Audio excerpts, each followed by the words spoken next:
siempre para interceder por ellos.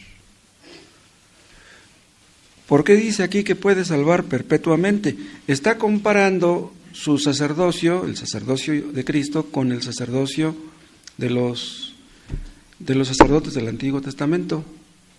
Entonces, quiere decir que los sacerdotes del Antiguo Testamento libraban a aquellas personas momentáneamente, ¿sí? Pero no lo hacían de manera perpetua. Pero dice aquí que el sacerdocio de Cristo, al final del 24, dice que es inmutable, a diferencia de los sacerdotes de antes. Y como tiene un sacerdocio inmutable, dice, por lo cual puede también salvar perpetuamente a los que por él se acercan a Dios. Entonces, lo que Cristo hace es millones de veces más efectivo que lo que hacían aquellos sacerdotes. Entonces, la salvación de Cristo es una salvación perpetua. Aquellos de aquel tiempo presentaban un sacrificio y luego tenían que presentar otro y otro y otro para poderse sentir en paz con Dios. Pero nosotros, teniendo un sumo sacerdote, tenemos paz con Dios de manera permanente, y no solamente por lo que Cristo hizo, sino por lo que está haciendo ahora, porque vean lo que dice al final del 25, viviendo siempre para interceder por ellos. Él mora en los cielos ahora, y Él está intercediendo por los creyentes. Entonces, si Cristo está intercediendo por nosotros, ¿será posible que perdamos nuestra salvación? Nuestra salvación a Él le costó, no a nosotros. Entonces, Él la inició, y Él la continúa, y Él la preserva a través de su intercesión. Los sacerdotes del Antiguo Testamento intercedían solamente por los judíos. Ellos no intercedían por las naciones vecinas. Cristo no intercede por todo el mundo. Cristo intercede nada más por los suyos, por su pueblo, es lo que dice Juan 17:9. Este texto, si mal no recuerdo, lo vimos la semana pasada. ¿Quieren? No recuerdo si lo vimos. Juan 17:9 es crucial en este asunto de la intercesión de Cristo y del objeto de esa intercesión. Juan 17:9. Yo ruego por ellos, por los que han creído en Él, por los que han sido dados por el Padre. Dice, no ruego por el mundo, sino por los que me diste, porque tuyos son. Entonces, Cristo intercede por los suyos, y por lo tanto no pueden perderse. El Padre no le puede negar nada al Hijo. Otra cosa, si los creyentes pecan, tienen un abogado. ¿Quién es ese abogado? Es Cristo, abogado con mayúscula. Cristo es el abogado de los creyentes, no de todo el mundo. Si una persona va a la iglesia equivocada y le pide a una persona equivocada por el perdón de sus pecados, ¿es posible que le sean perdonados? Tenemos perdón solamente en Cristo. Fuera de Cristo no hay perdón, no hay salvación para nadie. Entonces, si Cristo fallara, si pudiera fallar en su intercesión, entonces podríamos perder nuestra salvación, pero sabemos que eso no es posible. ¿Todavía tienen Juan 17? Vimos el 9. Ahora vean lo que dice el 11. Y ya no estoy en el mundo, mas estos están en el mundo, y yo voy a ti, Padre Santo, a los que me has dado, a los escogidos, guárdalos en tu nombre, o sea, guárdalos en tu poder, en tu misericordia, en tu santidad, en tu justicia. Todos los atributos están ahí incluidos en esa palabra nombre. Guárdalos en tu nombre. Esta palabra guárdalos podríamos traducirla como presérvalos, ¿sí? Presérvalos en tu nombre, o protégelos en tu nombre, o líbralos en tu nombre, para que sean uno, así como nosotros. Y dice el 12, cuando estaba con ellos en el mundo, yo los guardaba en tu nombre. A los que me diste, yo los guardé. Y ninguno de ellos se perdió, sino el hijo de perdición, para que la escritura se cumpliese. Ustedes saben, este hijo de perdición es Judas Iscariote. ¿Por qué se perdió Judas Iscariote? Ven, ¿Judas se perdió porque traicionó a Cristo? ¿Porque vendió a Cristo? No. Judas se perdió porque no se arrepintió de su pecado. ¿Entienden? En realidad él nunca se había arrepentido. Entonces, ese crimen, ese delito de negar a Cristo, aumentó aún más ya los pecados que ya traía encima. Entonces su problema venía desde atrás. No vamos a decir que su problema empezó ahí, no. Él era el hijo de perdición, siempre fue el hijo de perdición. Estaba escrito que Judas no se iba a salvar.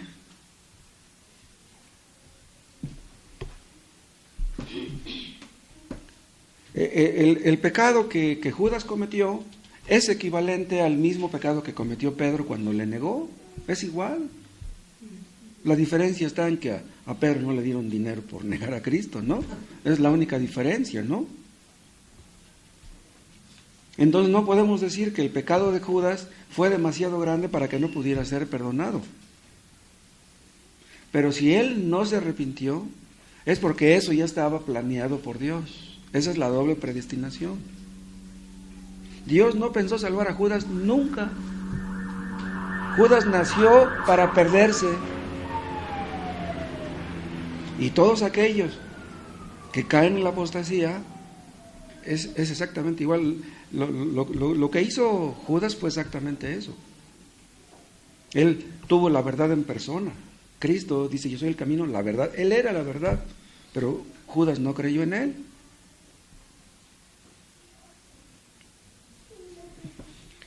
Ahora dice el 17:15, no ruego que los quites del mundo. Vean, según los arminianos, el mundo podría alejarnos de Cristo. Podría ser que perdiéramos nuestra salvación, porque el mundo ejerce una poderosa atracción sobre los creyentes. Pero vean, si eso fuera cierto, entonces Cristo nos libraría, Cristo intercedería para que fuéramos quitados del mundo. O sea, si Dios ve que un creyente se está acercando a la condenación, o sea, que pudiera perder su salvación, ¿qué trabajo le costaría a Dios quitarle la vida para que no terminara en la apostasía? Entonces, nos quita la vida y ya nos vamos derechito al cielo. No, Cristo no ruega que seamos quitados del mundo, ni tampoco ruega porque seamos quitados de conflictos, de tentaciones, de pruebas, de luchas, de dudas, de temor. No ora por eso. Cristo intercede por nosotros para que seamos librados, para que salgamos bien librados de esas cosas. O sea, estamos expuestos a todo lo que les menciono en este mundo. Pero como Cristo intercede por nosotros, por muy dura que sea la lucha, el conflicto, etcétera, eso no nos va a conducir a la apostasía, no nos va a conducir a negar a Cristo. Pero dicen los arminianos, todos aquellos que creen en la salvación por obras, que los conflictos y las tentaciones podrían orillarnos a negar a Cristo. En realidad, vean, los arminianos creen que las pruebas y los conflictos son del diablo. Ellos son dualistas en el fondo. Creen que el diablo tiene un poder parecido al de Cristo. Pero eso es una blasfemia. Nuestras pruebas, Dios las permite, nuestros conflictos, nuestras luchas. Y Cristo intercede para que seamos guardados en medio de esas luchas. Vean otro texto en Romanos capítulo 5.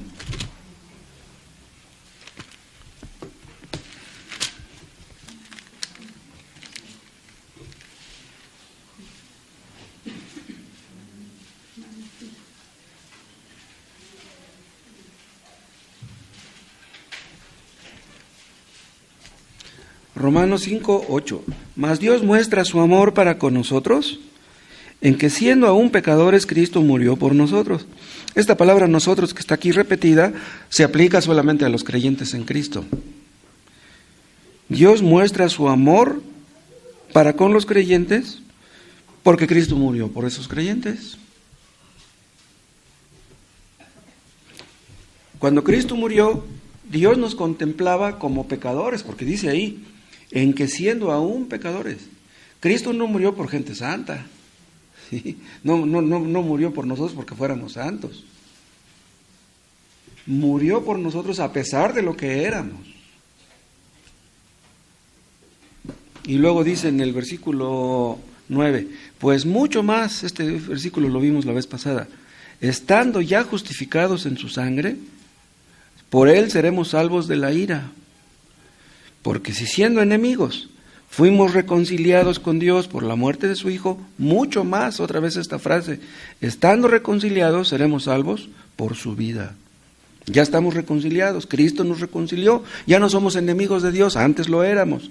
Entonces, seremos salvos, vean al final del 10, por su vida, por lo que Él hizo en la cruz.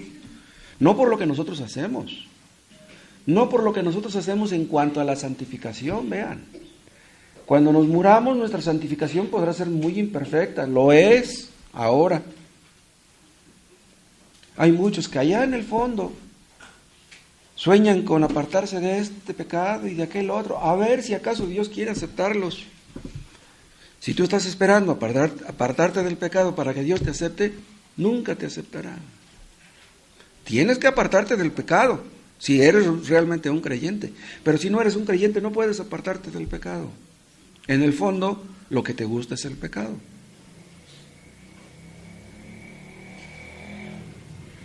Y por lo mismo, vean lo que dice este glorioso texto de Romanos 8:1. Ahora pues, ninguna condenación hay para los que están en Cristo Jesús. ¿Quiénes son los que están en Cristo Jesús? Los que no andan conforme a la carne, sino conforme al Espíritu. No conforme a los dictados, la dirección, las inclinaciones, las concupiscencias de su carne, sino conforme al Espíritu. Entonces, ¿quieres tú saber si no hay ninguna condenación para ti? Tienes que demostrarlo andando conforme al Espíritu, en obediencia a la dirección del Espíritu. Dice, ahora pues, ninguna condenación hay. Esta es una palabra maravillosa, porque nosotros a menudo nos condenamos a nosotros mismos. O sea, nos sentimos culpables y nos sentimos pésimos, nos sentimos miserables.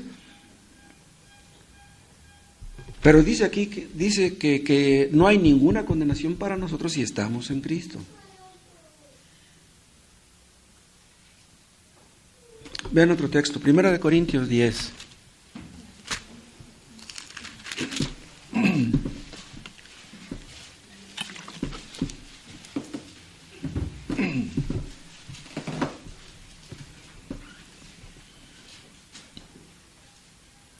Primera de Corintios 10:13. No os ha sobrevenido ninguna tentación que no sea humana. Todos los seres humanos estamos expuestos a tentaciones, dice, pero fiel es Dios, o sea, en medio de las tentaciones que podamos tener, pero fiel es Dios que no os dejará ser tentados más de lo que podáis resistir, sino que dará también juntamente con la tentación. Vean, ¿quién dio la tentación? Pues Dios. Satanás está metido, no cabe duda, pero aquí no está mencionando a Satanás, aquí está mencionándose él mismo. Dará juntamente con la tentación la salida para que podáis soportar. Entonces, la tentación que tengamos pudiera ser tan fuerte que incluso un creyente pudiera estar pensando en un momento dado, en un momento terrible de crisis, volver atrás. Sobre todo un creyente nuevo que de repente es tentado de una manera terrible. Pero dice aquí que Dios no va a permitir eso. No os dejará ser tentados más de lo que podáis resistir. Entonces, cuando Cristo vea que nuestra resistencia está cediendo, que parece como que vamos a ser vencidos, dice Dios, hasta ahí. Dios no va a permitir que Satanás llegue más allá de cierto límite. Entonces, gracias a la intercesión de Cristo, no nos alejaremos de Dios, pase lo que pase. ¿Se acuerdan de aquel texto donde Cristo dice que Él no pagará al pábilo que humeare? ¿Se acuerdan? ¿Se acuerdan de esa frasecita? Dice, Dios no pagará el pábilo que humeare. ¿Qué cosa es un pábilo? Esta es una vela. Este es el pábilo. El nombre correcto es pábilo, muchos dicen pabilo, ¿sí? Pero el nombre correcto es pábilo. Bueno, se apaga la flama y queda nada más el puro pábilo, pero queda un fueguito ahí durante un rato, ya después se apaga el pábilo, ¿no? Cuando ustedes le soplaron a la vela. Pues aunque nosotros seamos como el puro pábilo, que ya nada más una chispita hay ahí, aunque ya no haya ningún fuego en nosotros, Él no va a despreciar ese pábilo que humeare. ¿Qué es lo que pasa con un pábilo cuando está humeando? Que ustedes le soplan y otra vez sale el fuego. ¿Entienden? O sea, Dios no permitirá que nos apaguemos completamente, aunque parezca que no damos ninguna luz, que casi vivimos en las tinieblas. Él hará algo para que no nos apaguemos definitivamente. La luz ahí estará siempre. Un creyente puede estar por los suelos, humillado, afligido, nadie lo quiere, nadie lo respeta, nadie lo ama, problemas por todas partes, pero su Dios está con él, sosteniéndole. No permitirá Dios que las pruebas nos rebasen. Dios no va a permitir que nos volvamos locos. Si ustedes han llegado al punto de una crisis que sienten que se van a volver locos, Dios no va a permitir eso. A veces sentimos que estamos medio locos, ¿no? Pero dice aquí que fiel es Dios al pacto, fiel es Dios a los creyentes. Entonces, por su fidelidad, Él no va a permitir que seamos destruidos. Hubo un creyente que se volvió loco y negó a Cristo. Es aquel mártir que les he contado en otras ocasiones, que ya lo iban a llevar a la hoguera y le dijeron que si negaba a Cristo, si firmaba un documento negando a Cristo, él iba a salvar su vida. Y firmó, se volvió loco, pero ya después que lo soltaron, ya que lo dejaron ir, pensó, ¿pero por qué firmé? ¿Por qué firmé si yo soy cristiano? Y regresó y les dijo, ¿saben qué? Me desdigo de mi firma, yo soy cristiano. Ah, sí, pues agárrenlo. Lo llevaron y lo quemaron vivo. ¿Cómo ven? Se volvió loco por un momento, pero todavía estaba el pábilo humeando y Cristo llegó y le encendió y dice, no, tú eres de los míos, ¿cómo que eres de los de ellos? Entonces, aunque la tentación sea la de apostatar, la de negar a Cristo, que pudiera ser una tentación terrible, nunca Dios va a permitir que suceda eso. Dios es fiel en preservarnos. Entonces nosotros perseveramos gracias a que Él nos preserva. Ahora vean 1 Juan 3.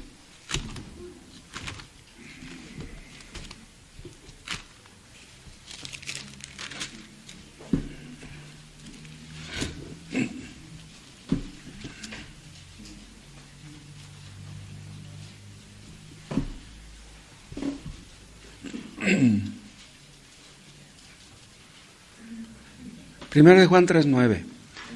Todo aquel que es nacido de Dios, o sea, el que es nacido de nuevo, el que es regenerado, el que es hijo de Dios, dice, no practica el pecado, porque la simiente de Dios permanece en él.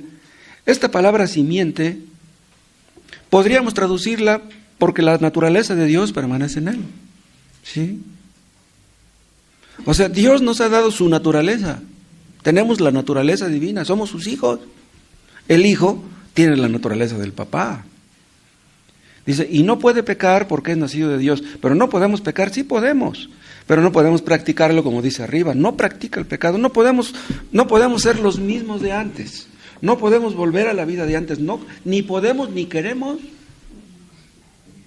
Vean, pecar es lo más fácil del mundo. Para pecar no se necesita aprender, no se necesita ir a una escuela. Pecar es lo más sencillo, pero ya no podemos volver a esa vida de antes. Es imposible. ¿Por qué? Porque Dios nos ha dado otra inclinación. Antes teníamos la inclinación a pecar, queríamos pecar, es lo que nos atraía. Ya no queremos eso, odiamos esa vida de antes.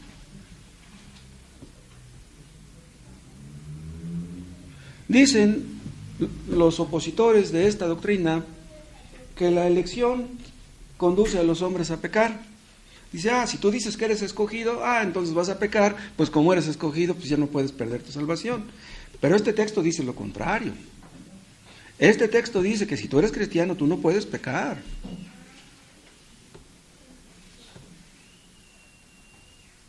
Un cristiano estará dispuesto a morir antes que lo obliguen a pecar. ¿Ustedes se dejarían obligar a cometer un pecado? O sea, ¿lo cometerían por miedo?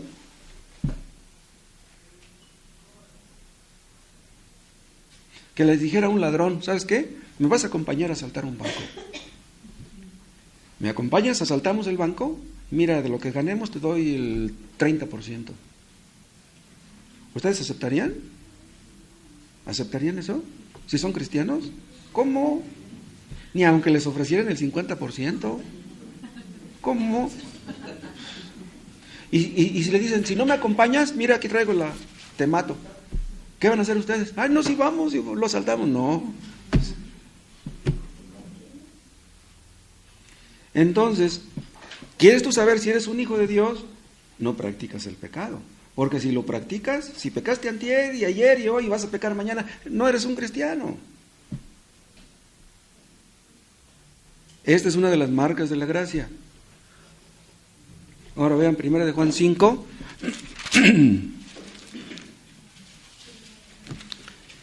5:18. Sabemos que todo aquel que ha nacido de Dios, y es lo mismo que dice el versículo anterior, no practica el pecado. ¿Por qué? Pues aquel que fue engendrado por Dios le guarda.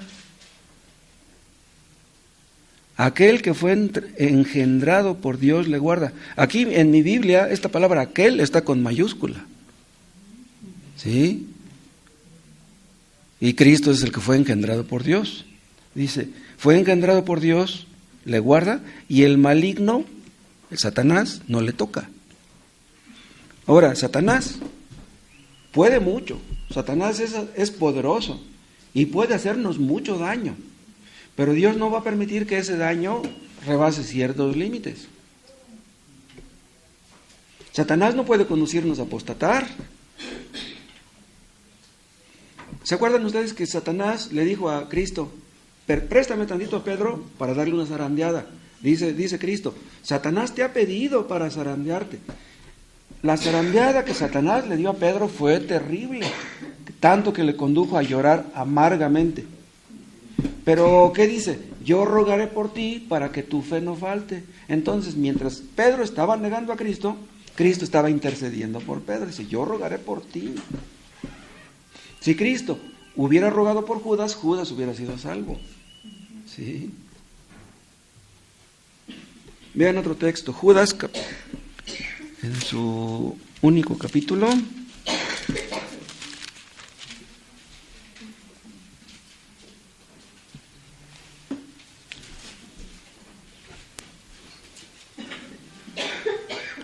Judas 1:1. Judas, siervo de Jesucristo y hermano de Jacobo, a los llamados, santificados en Dios Padre y guardados en Jesucristo. Vean, guardados en Jesucristo. Esta palabra guardados puede traducirse como preservados. Somos preservados en Cristo. Pero estas personas de las que les menciono dicen que tú puedes ser salvo hoy y perdido mañana. Pero ¿en qué clase de Dios creen ellos? Vean Efesios capítulo 1.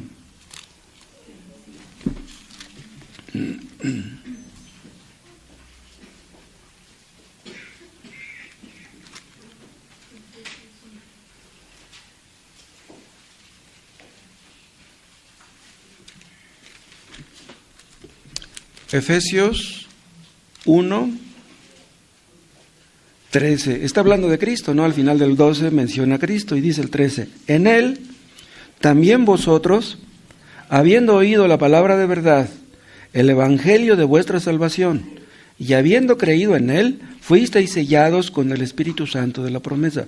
¿Cuándo es cuando fuimos sellados? Dice aquí. ¿Cuándo? Cuando creímos. ¿Sí? O sea, es por medio de la fe que somos sellados. Y recuerden ustedes una cosa, el sello en aquel tiempo hablaba de dos cosas, vean.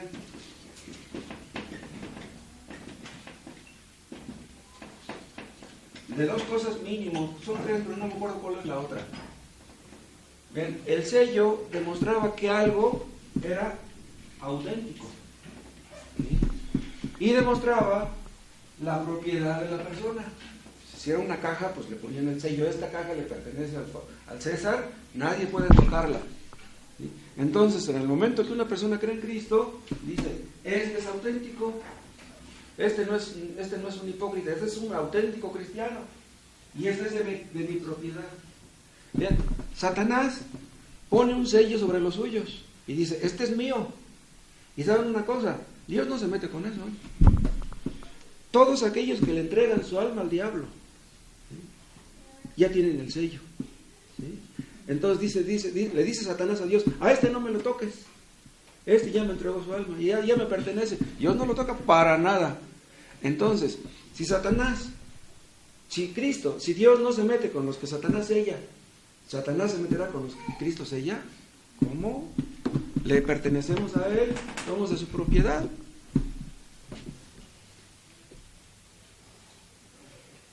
Si a Él le place, puede librarnos como libró a aquellos muchachos que estaban en el horno de fuego, ¿se acuerdan? O como a Daniel que estaba en el foso de los leones. Si Dios quiere preservarnos, nos preservará. Y dice, ya leímos el 13, y dice el 14. Al final del 13 dice que el Espíritu Santo de la promesa fuimos sellados, y dice el 14, que es las arras de nuestra herencia. Entonces vean, el Espíritu Santo es tanto sello como arras. ¿Recuerdan ustedes qué es lo que ilustra este asunto de las arras, no? Es lo que le da el novio o la novia en la Iglesia Católica cuando se casan. Una cajita, les da una cajita con las arras. Y eso simbolizaba que de aquí en adelante, viejita, mi dinero es tuyo. Aunque muchos nomás lo dicen y a la mera hora no lo hacen, ¿no? ¿Sí? Entonces, es el adelanto. Estas arras es el adelanto, es la garantía de que conmigo no te va a faltar nada, yo te voy a sostener, viejita. Entonces, Dios nos da las arras de su Espíritu, entonces Él dice, tú estás seguro en mis manos, no, yo me voy a encargar de ti, este es el adelanto, ya tienes el Espíritu Santo, te voy a dar el resto. Vean, el hecho de tener el Espíritu Santo es la demostración de que estaremos en la gloria. Si ya nos dio su Espíritu, nos va a llevar hasta la gloria. Y eso lo dice en Efesios 4:30. Y no contristéis al Espíritu Santo de Dios, con el cual fuisteis sellados, ven aquí otra vez el sello del Espíritu, para el día de la redención. ¿Cuál es el día de la redención? Es el día de la redención final, de la redención de nuestros cuerpos. Ahora nuestras almas han sido redimidas, pero el día final nuestros cuerpos lo serán también. Entonces no hay pierde. Vean otro texto. Vean Juan 14.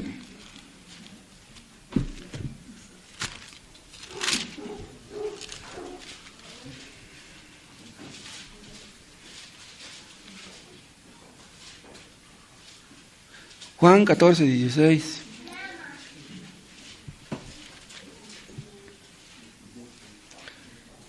Juan 14:16. Y yo rogaré al Padre y os dará otro consolador. Este es el Espíritu Santo, ¿no? Para que esté con vosotros para siempre. Imagínense que ya teniendo el Espíritu Santo nos lo fuera a quitar Dios. Lo que haríamos si Dios nos quitara su Espíritu Santo, olvídense. Si teniendo el Espíritu Santo, a veces nos sentimos capaces de cometer cualquier pecado, teniendo el Espíritu Santo, imagínense si no lo tuviéramos, lo que seríamos capaces de hacer, olvídense.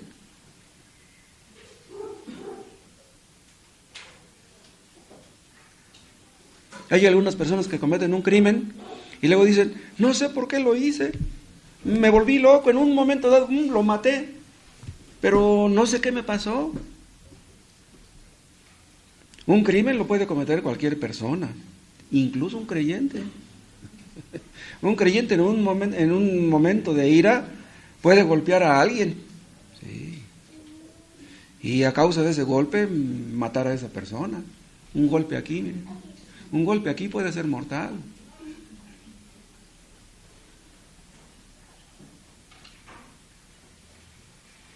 Primera de Tesalonicenses 5.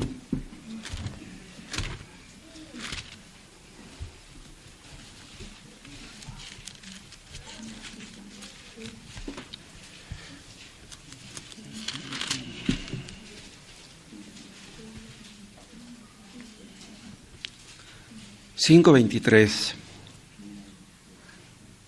Y el mismo Dios de paz os santifique por completo. Ese es el proceso de santificación, ¿no?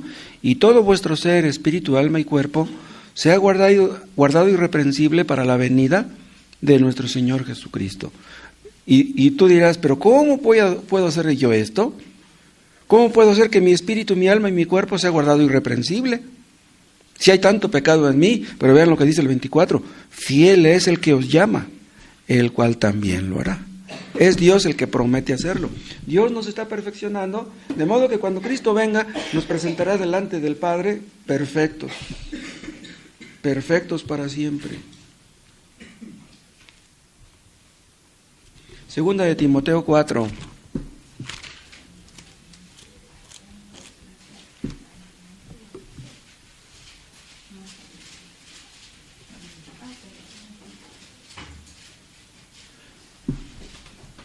Segunda de Timoteo 4, versículo 18. Y el Señor me librará de toda obra mala y me preservará para su reino celestial. Ven, ¿quieren ustedes saber de dónde sacamos la preservación de los creyentes? Aquí está. Me preservará, dice. Esto solamente lo puede decir un cristiano verdadero. Vean otro texto en Primera de Pedro, capítulo 1. Aquí Pedro está hablando de los elegidos, ¿sí? La carta se las escribió a los elegidos. Dice Primera de Pedro 1, 2, elegidos según la presciencia de Dios Padre en santificación del Espíritu, para obedecer. Vean, Dios nos escogió para obedecer. No por obedecer, sino para, y ser rociados con la sangre de Jesucristo. Los hombres del Antiguo Testamento eran rociados con la sangre de sus sacrificios. El sacerdote agarraba el palito aquel, lo mojaba en la sangre y le hacía así. Sí. Ahora los sacerdotes católicos agarran ese y lo meten en el agua bendita y les echan así. En aquel tiempo era sangre, no era agua. Dice, para obedecer y ser rociados con la sangre de Jesucristo. Y dice el 3, bendito el Dios y Padre de nuestro Señor Jesucristo, que según su grande misericordia nos hizo renacer para una esperanza viva por la resurrección de Jesucristo de los muertos. Vean, nos hizo renacer, ¿para qué? Dice el 4, para una herencia incorruptible, incontaminada e inmarcesible. Ven, una herencia que no podemos perder, que no se puede corromper, que no nos pueden robar. Dice al final del 4, reservada en los cielos para vosotros. Ven, esa herencia, que es la salvación eterna, está reservada para los creyentes. Ahora, si ustedes hacen una reservación en un hotel, ¿es seguro que van a llegar a ese hotel? ¿A esa reservación? ¿Es seguro? No. Aunque ya hayan pagado, es posible que no lleguen, se mueren en el camino, ya no llegaron. No, y aunque no se mueran en el camino, por algún motivo el dueño del hotel va a decir, ¿sabes qué? Discúlpame, pero pues es que llegó el secretario de tal cosa y le rentamos todo el hotel y ya no podemos respetarte tu reservación. Pero si ustedes tienen una reservación de este tipo en el cielo, ese lugar está listo para ustedes.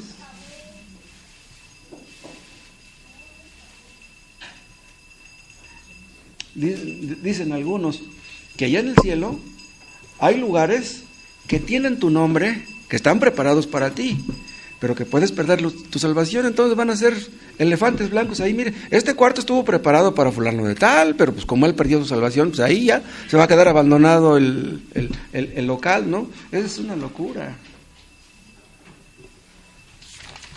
Otra cosa, vean cómo dice el 5, que sois guardados. Al final del 4 dice reservada en los cielos para vosotros, y dice el 5, que sois guardados o preservados por el poder de Dios. Es el poder de Dios el que nos guarda. no es el nuestro. Ni tampoco podemos decir que sea por las oraciones de nuestros hermanos. Todos debemos orar por todos. Esa es una obligación de los creyentes, orar unos por otros. Pero entonces la preservación final es debida a la oración de nuestros hermanos, no, es debido al poder de Dios. Que sois guardados por el poder de Dios mediante la fe, o sea que Dios no hará que nos falte la fe, para alcanzar la salvación que está preparada para ser manifestada en el tiempo postrero, para ser manifestada al universo. Todo mundo entenderá quiénes son los creyentes. Todos aquellos que se burlaban de los creyentes se van a quedar con la boca abierta.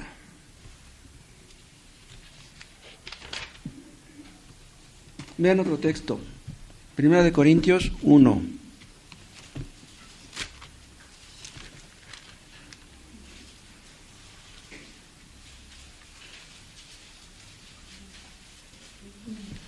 Primera de Corintios 1:7, de tal manera que nada os falte en ningún don. Aquí se refiere a ningún don espiritual.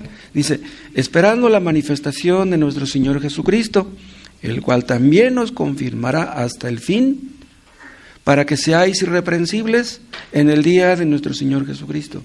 O sea, Dios nos está confirmando durante el trayecto de nuestra vida para conducirnos a la presencia misma de Él, irreprensibles, dice, el día de nuestro Señor Jesucristo. Entonces, cuando nos presentemos delante de Dios, ya no estaremos como estamos ahora. Ahora estamos muy imperfectos y así nos vemos nosotros, pero cuando nos presentemos delante de Dios ya no vamos a ser así.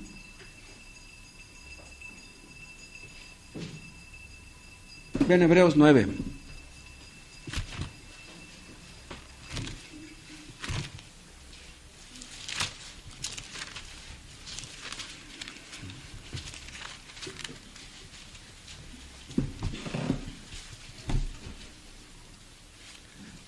Hebreos 9:12.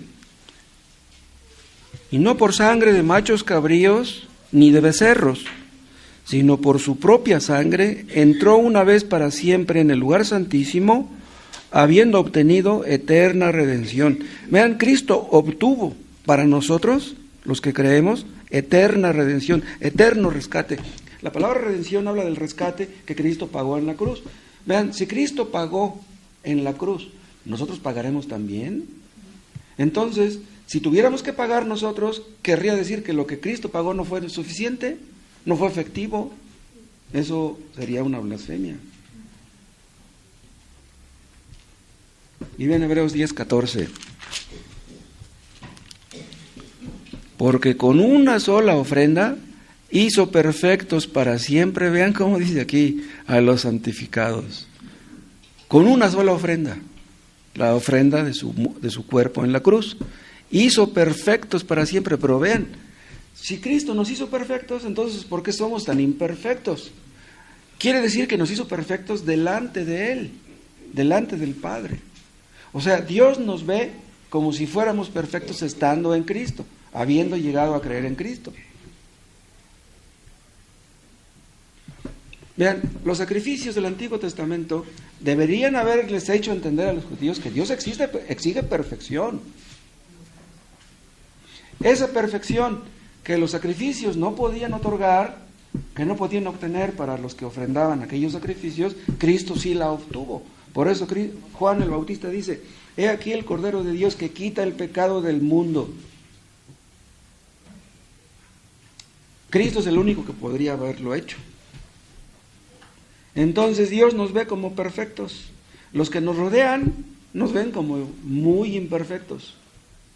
Pero Dios nos ve como perfectos. Es increíble esto. Tenemos muchos motivos para darnos coscorrones nosotros mismos, pero Dios nos ve perfectos, como perfectos. Y vean el 15. Y nos atestigua lo mismo el Espíritu Santo. Porque después de haber dicho, este es el pacto que haré con ellos, después de aquellos días, dice el Señor, pondré mis leyes en sus corazones y en sus mentes las escribiré. Esto está en Jeremías 31:33. Vean lo que está diciendo aquí el autor de Hebreos. Lo que estaba escribiendo el autor Jeremías, estas palabras que están en el versículo 16, ¿para quién las escribió? ¿Para los judíos? Aquí dice que no. Aquí dice que las escribió por nosotros. Porque dice el 15, y nos atestigua lo mismo el Espíritu Santo. Quiere decir que el Espíritu Santo usó a Jeremías para decir estas palabras. Entonces, en el Antiguo Testamento estaba contemplada la entrada de los gentiles, que somos nosotros, en el plan de salvación. ¿Y cómo sabemos que hemos entrado en ese plan? Porque dice al final del 16, pondré mis leyes en sus corazones y en sus mentes las escribiré. Ahora amamos la ley de Dios. Y el hecho de que tú ames la ley de Dios, eso demuestra que tú eres un escogido. Y de que Cristo murió por ti. Y de que el Espíritu Santo está contigo. Y dice el 17, y añade, esto está en Jeremías 31-34, y nunca más me acordaré de sus pecados y transgresiones. Dice, nunca más. Vean, los pecados que cometimos en el pasado ya no tienen por qué hacernos sentir culpables. Oigan lo que estoy diciendo. Los pecados que cometimos en el pasado deben humillarnos, el recordarlos. Pero no debemos estar pensando, ay, pero ¿cómo fui capaz de cometer semejante cosa? No. Los que hemos nacido de nuevo ya no nos sentimos culpables por los pecados de antes. Nos hace sentirnos culpables los pecados de ahora. ¿Sí? Pero los de antes ya no. Ya no necesitamos ir con el psicólogo para tener paz en nuestra conciencia. Dios dice aquí, nunca más me acordaré de sus pecados y transgresiones. Vean, este versículo demuestra por sí solo que somos salvos y son perdonados nuestros pecados pasados y presentes y futuros. ¿Por qué? Porque cuando nosotros fuimos contemplados por Cristo para derramar su sangre por nosotros, nos contempló como pecadores. Murió por pecadores como nosotros. Entonces, ¿qué pecado vamos a cometer mañana para perder nuestra salvación? ¿Entienden?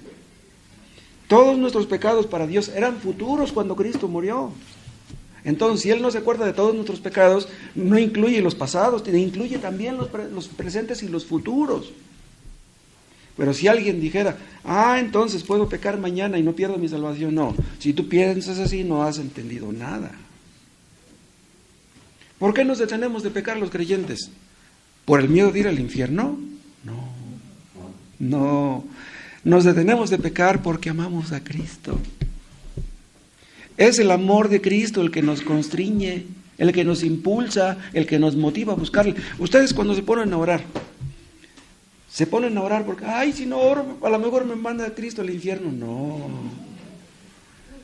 No, nos ponemos a orar porque amamos a Cristo. Es como el niñito que va con su mamá, que le gusta estar con su mamá porque la mamá lo acaricia. No va el niño con su mamá porque le va a pegar, no, si la mamá le da puros coscorrones, el niño no se le acerca a la mamá. No, nos acercamos a Dios porque Él nos ama y porque le amamos. Si tú tienes temor de Dios, pero no tienes ni nada de amor, ¿tú cómo te le vas a acercar a Dios?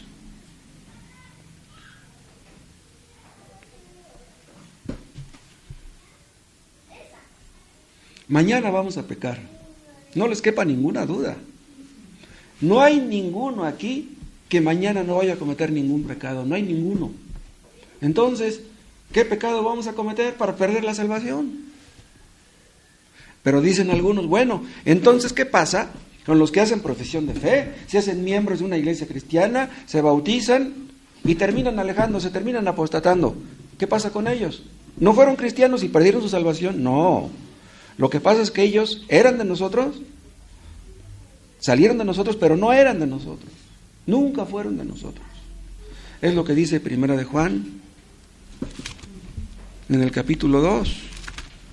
¿Quieren ver otra vez este texto?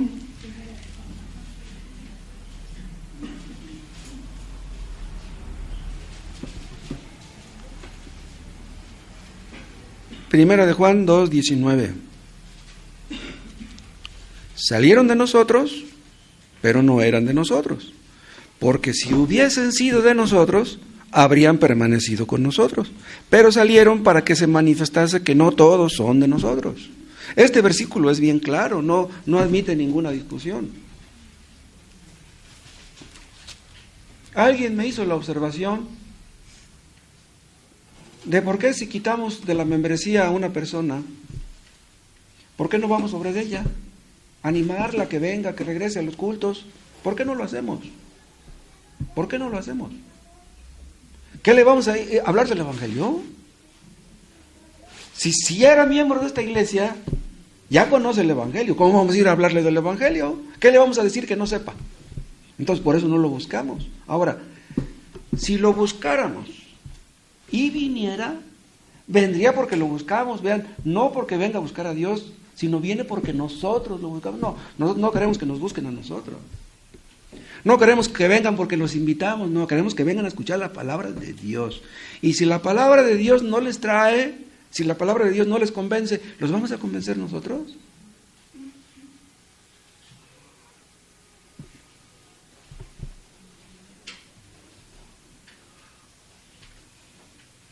Entonces, si una persona se bautizó y cayó en la apostasía y se alejó para siempre, eso quiere decir que él decía ser cristiano, pero no lo era realmente.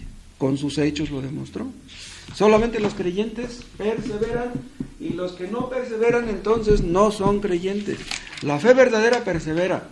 Pero si tú dices que creíste ayer, pero no crees hoy ni crees mañana, entonces lo que creíste ayer no fue fe verdadera. El bautismo y la membresía en una iglesia cristiana no asegura la salvación de nadie. Esta doctrina de la perseverancia de los santos es un consuelo para los santos, no para los hipócritas.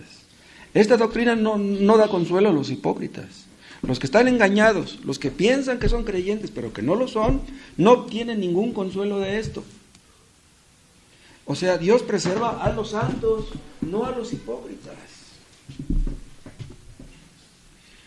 Una persona puede ser muy buen actor y engañar a todos los demás, aparentar que es cristiana y todo el mundo los tiene engañados. Pero el día del juicio se va a descubrir el fraude. A Dios no lo podemos engañar. Tu pecado te alcanzará. ¿Creías que habías escapado? ¿Creías que no se iba a descubrir lo que eras? Esta doctrina pertenece solamente a las ovejas. Mis ovejas son mías, dice Jesús, y me siguen, me conocen, oyen mi voz, me obedecen. Solamente los que siguen a Cristo, los que obedecen a Cristo, los que creen en Cristo, los que están en Cristo, los que perseveran, esos son los que reciben un consuelo y un beneficio de esta doctrina. Los que obedecen a Cristo, los que no, los que han nacido de Dios. Y este consuelo pertenece a todos los cristianos, por muy viejos que sean, por muy jóvenes que sean, aun si fueran niños creyentes. Puede darse el caso de un niño que sea cristiano. Y Dios nos preservará, vean, como les mencioné, en medio de las pruebas, las enfermedades, las aflicciones, las crisis, las persecuciones, incluso el martirio. Ese hombre que les platico que se volvió loco y que negó a Cristo, ya se estaba quemando, sí les conté. Las llamas empezaron por abajo, les encendieron la lumbre abajo y empieza a subir la lumbre poco a poco. Y si la leña está medio mojada o es de un árbol que hay una leña que no se quema rápidamente, entonces si se quema poco a poco, empieza a subir el fuego lentamente. ¿Y qué hizo el hombre que firmó? Bajó la mano derecha y dice, esta fue la que firmó. Metió la mano derecha en el fuego. ¡Qué tremendo! Dice, para que se me quite, ¿por qué lo negué? Híjole.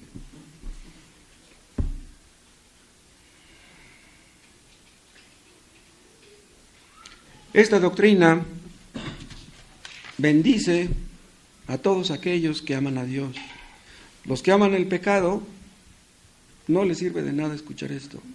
Todos aquellos que no quieren dejar su pecado, no pueden obtener un consuelo de lo que escuchan. Dios no los preserva. Hay algunos que dicen, no, esta doctrina de la perseverancia y de la preservación fomenta el pecado, hace que los hombres pequen y al fin que no van a perder su salvación. No, esta doctrina no es un pretexto. Esta doctrina no enseña que los cristianos no pueden caer en pecado. Lo que esta doctrina enseña es que aunque un cristiano caiga en pecado, se va a levantar. Dios renueva nuestro arrepentimiento por medio de Cristo.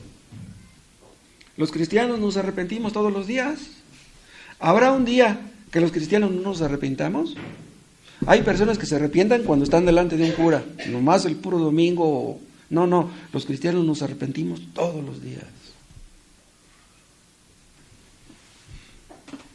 El rey David cayó en adulterio. Noé se emborrachó. Pedro negó a Cristo. Abraham mintió en 2 ocasiones la misma mentira. Lot se alejó, fue allá a Sodoma, cayó en la mundanalidad. Pero eran creyentes y Dios los preservó.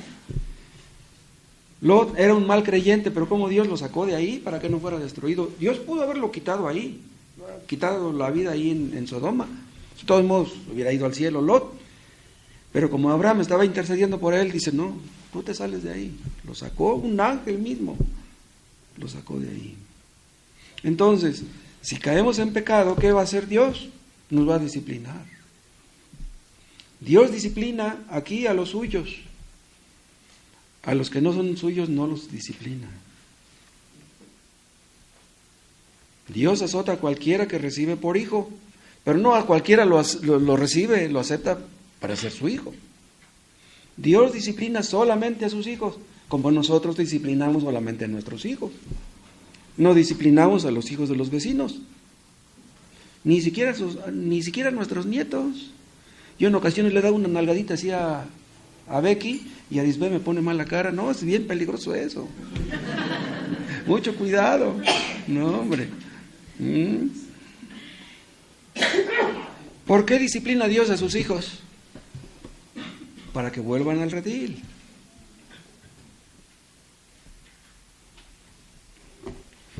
Pero vean por último, Dios nos preserva, pero no nos preserva sin que cooperemos.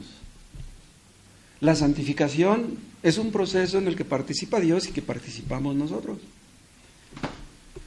No se les olvide una cosa. Vean, en la justificación nosotros somos pasivos, pero en la santificación somos activos. No hicimos nada para ser justificados.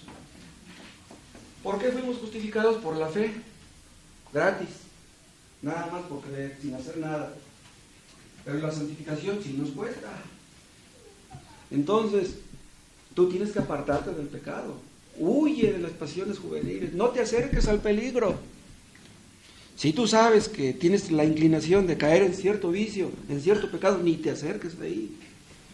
Aléjate de los malos amigos. Dios hará que seamos preservados. Él nos va a preservar, pero tenemos que hacer algo nosotros. El que perseverare hasta el fin, este será salvo. Muchos piensan que son creyentes. Bueno, pues demuéstralo perseverando. Vean Mateo 16.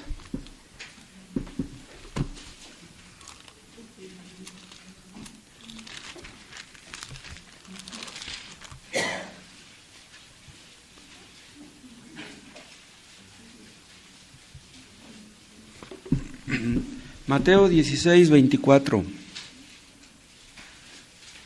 Entonces Jesús dijo a sus discípulos: si alguno quiere venir en pos de mí, o sea, si alguno quiere seguir mis pasos, si alguno quiere creer en mí, niéguese a sí mismo y tome su cruz y sígame. Ser cristiano cuesta, porque todo el que quiera salvar su vida la perderá. Y todo el que quiera perder su vida por causa de mí la hallará. Vean, esto lo hacemos toda la vida. Nos negamos a nosotros mismos toda la vida. No resulta que nos negamos hoy y mañana ya no. No. Todos los días es una negación constante, continua. Es Cristo nuestro Señor, es Él a quien tenemos que sujetarnos. Él es nuestro capitán. Algunos quisieran ser cristianos y a veces negarse a sí mismos y a veces no. A veces actuar como cristianos y a veces como diablos. Tomarse sus vacaciones y hacer sus travesuras no se puede. Vean Apocalipsis capítulo 3.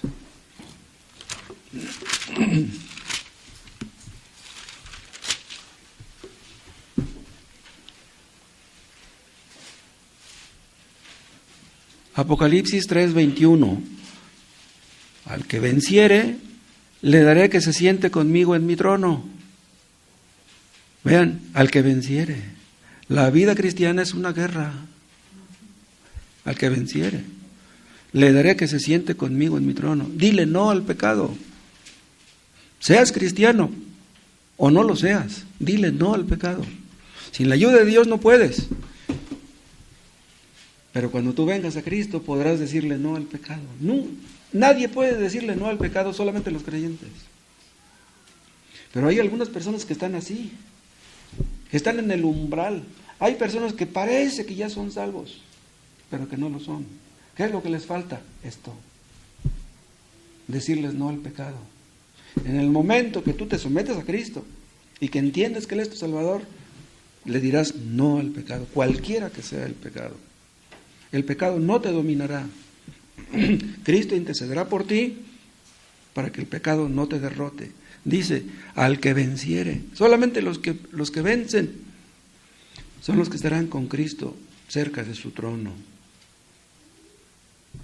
Vean Juan 8.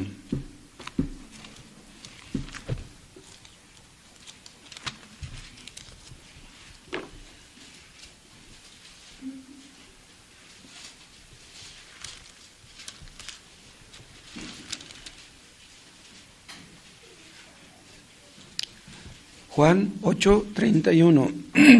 Dijo entonces Jesús a los judíos que habían creído en Él: si vosotros permaneciereis en mi palabra, seréis verdaderamente mis discípulos.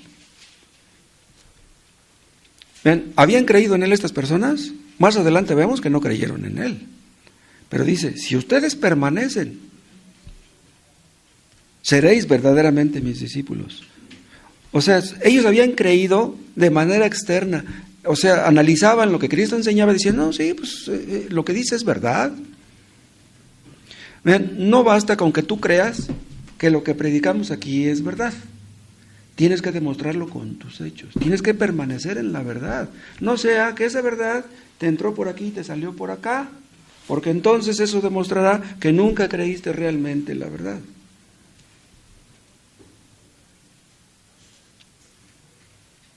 Entonces, ¿cómo se demuestra si hemos creído en Él? Si permanecemos. Dice, si vosotros permaneciereis en mi palabra, en la verdad.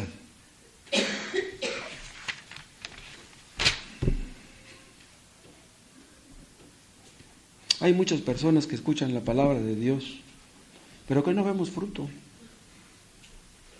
No vemos un cambio en las personas.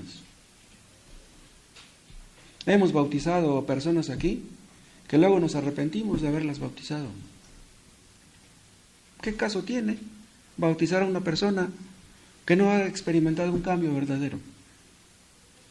Queremos ver un corazón nuevo, un cambio, una conducta cambiada, transformada.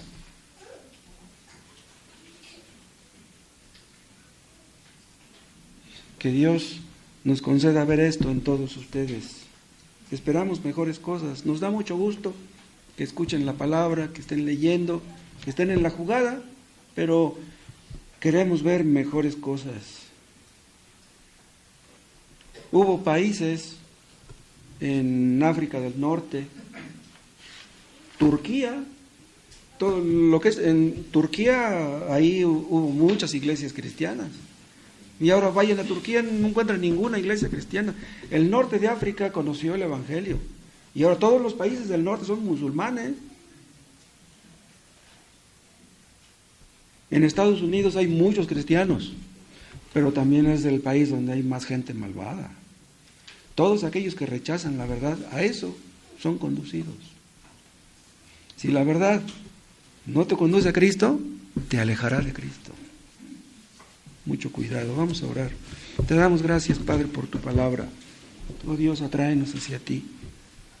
Haz que atesoremos estas verdades en nuestros corazones y que reaccionemos positivamente. Concede, Padre, que seamos apartados de las vanidades, de todo pecado, de aquellas cosas que desapruebas, que tú aborreces. Danos a todos un corazón nuevo para amarte a ti y colocarte en el trono, solamente tú en el trono, que tú reines en esta iglesia, en cada vida, en cada hogar, en cada familia, en cada uno de nosotros.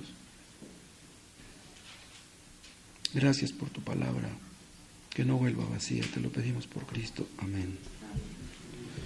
Vamos a